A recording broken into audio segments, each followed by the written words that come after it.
Alors voilà, dans notre exemple ici, on n'a pas tout à fait terminé la modification de nos pièces. Il va falloir qu'on gère un petit peu correctement la profondeur des perçages. Actuellement, le perçage, bien, il a détecté une hauteur de 30 mm de pièce, mais il faut qu'on aille un tout petit peu plus profond pour qu'on n'ait pas de soucis. Donc là, je vais aller définir par l'utilisateur, je vais lui dire d'aller à 36 mm de profondeur. Alors n'oubliez pas, attention, 36 mm de profondeur, vous avez aussi la pointe du forêt qui va apparaître, donc on ira un peu plus profond, d'accord. Donc 36 mm. Ensuite, pour le forêt de vin, pareil, je vais lui demander d'aller à 36 mm, il ne faudra pas mettre de cales en dessous de la pièce, hein, parce que si vous mettez des cales, elles vont être usinées, donc les cales vont être de part et d'autre, mais il n'y aura pas de souci vu que la pièce fait 40 mm de large. Donc là, on y va sur 36, voilà. Et par contre, l'alésoir, il est plat, il ne coupe pas sur la même profondeur, donc je vais demander à l'alésoir d'aller un peu moins profond. Donc je vais lui demander d'aller à 34 mm de profondeur. Voilà, d'accord, 6 mm de plus pour les forêts, et puis 4 mm de plus pour l'alésoir, donc 34. Alors, 33, c'est aussi correct. Voilà, ok, on a bien 34 partout.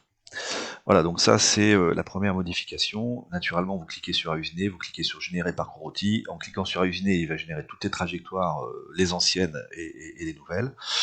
Donc là, on va pouvoir attaquer la suite. La suite, c'est rajouter en fait les trous qui me manquent ici. Pour ajouter les trous qui me manquent ici, deux possibilités.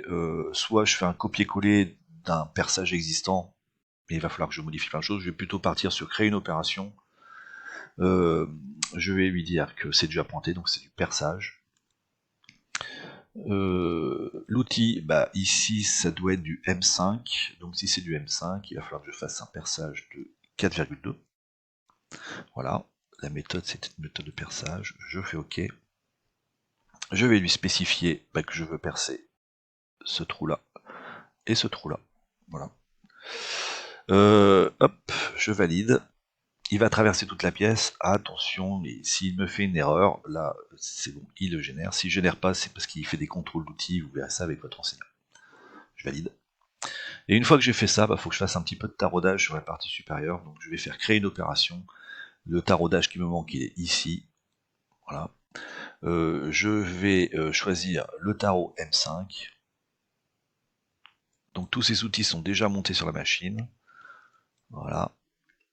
Je vais générer le choix des surfaces. Je vais travailler ici et ici. Alors attention, il ne faut pas que je fasse toute la longueur parce que là mon tarot il n'est pas capable de le faire. Je vais donc lui définir une profondeur de taraudage de 10 mm, ça suffira. Voilà. Alors attention, il faut changer les conditions de coupe. Les conditions de coupe ici, par défaut, on va mettre, je vais mettre 10.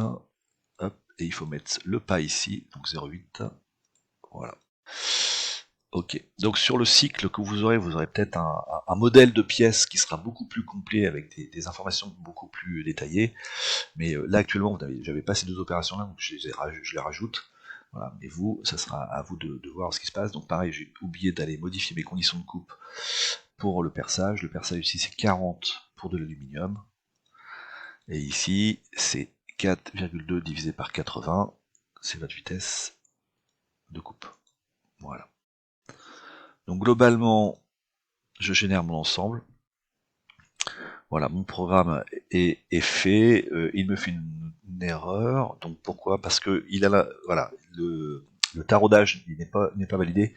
Parce qu'en fait, il a l'impression que le tarot, il va taper la pièce, il est trop grand pour la pièce. Donc vous désactivez en fait ces deux contrôles-là, vous générez, et voilà, et ça fonctionne. On sait que le taraudage, il est correctement fait. Vous pouvez voir la profondeur du taraudage en changeant ici et en mettant filaire statique, et on voit bien que le taraudage, vous voyez, il devrait faire que 30 mm.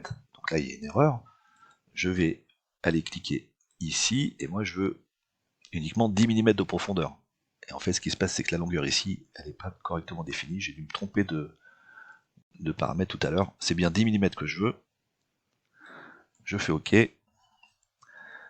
Je génère. Et on a bien mes 10 mm.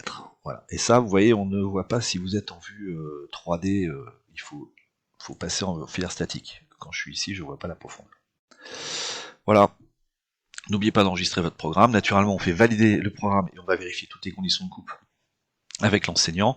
Vous avez une idée du temps de fabrication là, pour faire cette pièce-là, il faut 20 minutes, avec les conditions de coupe qui sont définies ici. Voilà, ça permet de voir un petit peu ce qui se passe. Donc je vous rappelle que quand vous allez faire votre pièce, au niveau, si je fais une simulation de votre programme, faut pas oublier que, je vais la lancer, on est d'accord, on fait tout ça, on usine tout ça, mais globalement, vous tenez la pièce, vous, en dessous. Hein, donc votre brut doit être beaucoup plus grand, donc on sait que c'est un brut qui fait 40 par 40, hauteur 40, mais vous allez tenir la pièce, hein, vous ne devez pas aller plus haut que ces 8 mm là, donc vous allez tenir la pièce sur beaucoup moins, vous verrez, vous validerez les dimensions avec votre enseignant. Mais voilà, si jamais vous changez le bloc de 40 par 40 par un autre bloc, eh bien il y aura juste à positionner de nouveau le repère au bon endroit et de redéfinir le brut. Voilà, donc le plus gros en fait est fait. Allez, bon courage.